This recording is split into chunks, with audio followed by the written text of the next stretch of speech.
નમસ્કાર મિત્રો, welcome in study with Praveen YouTube channel. આજના વિડીયોમાં આપણે વાત કરીશું પ્રધાનમંત્રી આવાસ યોજના ગ્રામીણ માટે જે પણ લોકોએ ફોર્મ ભર્યા છે તેમની ઓનલાઈન એપ્લિકેશનનું સ્ટેટસ મોબાઈલથી કેવી રીતે ચેક કરી શકાય. સાથે એ પણ જાણીશું કે તમે જે પણ ગ્રામીણ વિસ્તાર માટે ઓનલાઈન અરજી કરી છે તો તે ગ્રામીણ વિસ્તારની અંદર જે પણ લોકોની અરજી માન્ય ગણવામાં આવી છે તેનું લિસ્ટ તમે કેવી રીતે ચેક કરી શકો છો તે પણ આપણે આ વિડીયોમાં જોઈશું. પરંતુ તે પહેલાં ચેનલ પર નવા હોય તો જલ્દીથી ચેનલને સબસ્ક્રાઈબ કરી લેજો. વધુ સમય ન બગાડતા વિડીયો શરૂ કરીએ છીએ. પ્રધાનમંત્રી આવાસ યોજના ગ્રામીણ માટે ઓનલાઈન અરજીનું સ્ટેટસ જોવા માટે સૌપ્રથમ તમારે ગૂગલમાં જઈ PMAY.NIC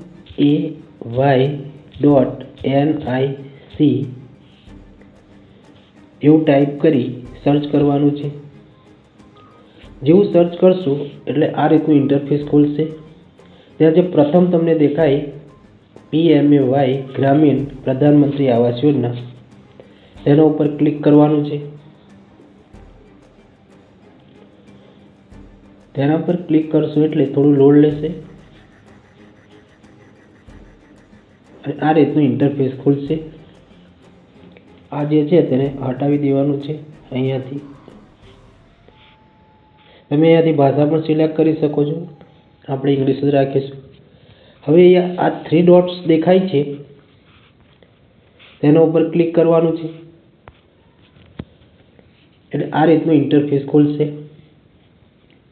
હવે અહીંયા તમારે તમારી અરજીનું સ્ટેટસ ચેક કરવા માટે આ જે સ્ટેક હોલ્ડર્સ લખ્યું છે તેના ઉપર ક્લિક કરવાનું છે. આ જે સ્ટેક હોલ્ડર્સ લખ્યું છે તેના ઉપર ક્લિક કરવાનું છે એટલે આ રીતનું ઇન્ટરફેસ ખુલશે. હવે અહીંયા તમારે જે પ્રથમ IAY/PMAYG બેનિફિશરી લખ્યું છે તેના ઉપર ક્લિક કરવાનું છે. તેના પર ક્લિક કરશો એટલે થોડું લોડ લેશે અને આ રીતનું ઇન્ટરફેસ ખુલશે. હવે અહીંયા તમારે જે ટાઈમ પર અરજી આપી હશે તે ટાઈમે એક રજિસ્ટ્રેશન નંબર આવ્યો હશે તે અહીંયા નાખવાનો છે અને આ કેપ્ચા કોડ અહીંયા ટાઈપ કરવાનો છે. ત્યારબાદ સબમિટ પર ક્લિક કરશો એટલે તમારે અરજીનું સ્ટેટસ તમને જાણવા મળી જશે. હવે બીજી રીતે તમારે પ્રધાનમંત્રી આવાસ યોજના ગ્રામીણ માટે આખા ગામનું સ્ટેટસ જોવું હોય, ચેક કરવું હોય તો પણ તમે કરી શકો છો અને તે લિસ્ટમાં પણ તમારું નામ આવી જશે. તો તેના માટે તમારે બેક જવાનું છે. બેક જઈ ફરીથી 3 ડોટ્સ પર ક્લિક કરવાનું છે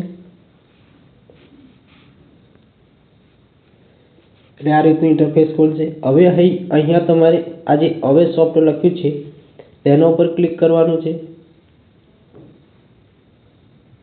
એટલે આ રીતનું ઇન્ટરફેસ ખુલશે.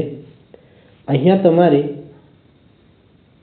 આ જે રિપોર્ટ લખ્યું છે તેના ઉપર ક્લિક કરવાનું છે.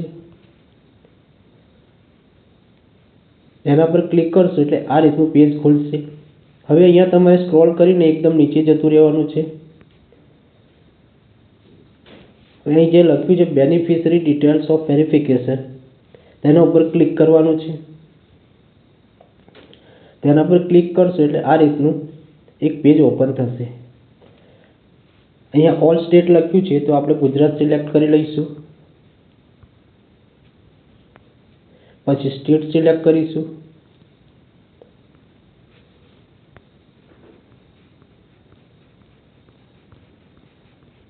આપણે વડોદરા સિલેક્ટ કરી લઈએ. વડોદરાનો છું હું ભાઈઓ.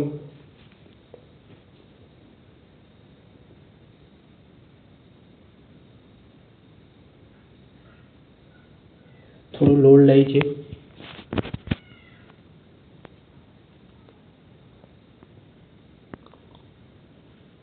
ત્યારબાદ તાલુકો સિલેક્ટ કરીશું.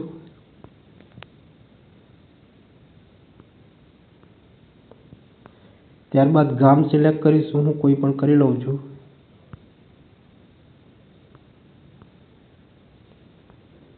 ત્યારબાદ જે વર્ષમાં તમે અરજી કરી હોય તે વર્ષ સિલેક્ટ કરવાનું છે.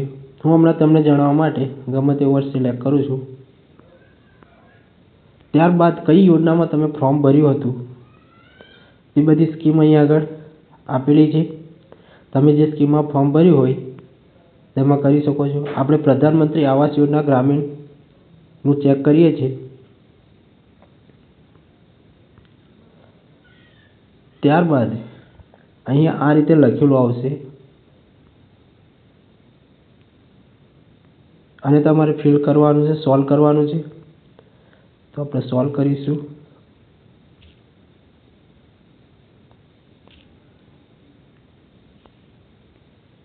અને પછી સબમિટ કરી દઈશું. જેવું સબમિટ કરીશું એટલે આ રીતે આખા ગામનું તમારું ડિટેલ આવી જશે. અહીંયા તમે આખા ગામનું દરેક ડિટેલ જોઈ શકો છો.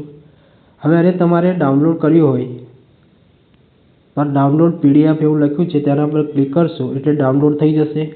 તો આ રીતે તમે તમારે પ્રધાનમંત્રી આવાસ યોજનાનું સ્ટેટસ મોબાઈલથી જ ચેક કરી શકો છો.